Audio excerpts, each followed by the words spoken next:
দেখতেই পাচ্ছেন অনেক সুন্দর ফলন হয়েছে এই ভেন্ডি গাছ। তো আসলে আপনাদেরকে এই ভিডিওটা করে পার্থক্যটা দেখানোর জন্য যে হাইব্রিড জাতের গাছগুলা কীরকম হয়, ফলনগুলা কীরকম হয়, আর হলো দেশি জাতের গাছগুলাতে ফলন কীরকম হয়। তো আপনারা যদি প্র্যাকটিক্যালি না দেখানো হয় তাহলে কিন্তু আসলে বুঝবেন না।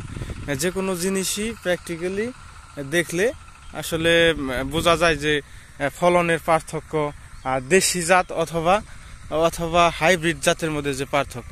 তো আপনারা যদি ভবিষ্যতে কখনো ভেন্ডি করেন, ভেন্ডির চারা বা মানে ভেন্ডি উৎপাদন করেন, তাহলে কিন্তু হাইব্রিড জাতের ভেন্ডি উৎপাদন করবেন, দেখবেন প্রচুর পরিমাণে ফলন হবে, এই গাছগুলো অনেক বড় হবে।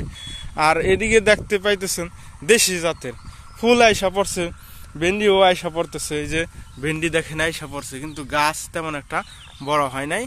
তো ভালো থাকেন প্রিয় ভিউয়ার্সরা। আশা করি পরবর্তীতে যদি আপনারা ভেন্ডি চাষ করেন তাহলে এরকম হাইব্রিড জাতের উন্নত জাতের দেখে করবেন, তাহলে উৎপাদন অনেক ভালো হবে। ধন্যবাদ।